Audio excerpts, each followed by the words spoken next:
Today we'll discuss about what is better for your interior project, a laminate or a veneer. We have divided into 4 factors, which is variety, durability, maintenance and the cost. So it will be easier for you to choose among these both materials.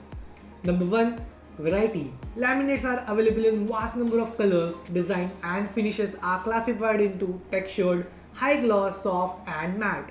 On the other hand, veneer has a natural grain pattern of wood which gives the sheet a warm and aesthetically pleasing look.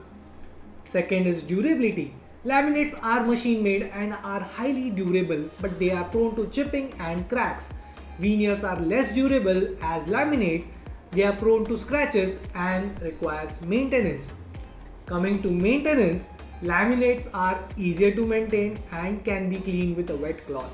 Veneers are hard to maintain. They require repolish after few years to maintain the look. But once repolished, there is nothing better than a veneer finish. Now comes the cost, which you guys were waiting for. If you are going for a pocket-friendly option, the obvious choice will be using a laminate.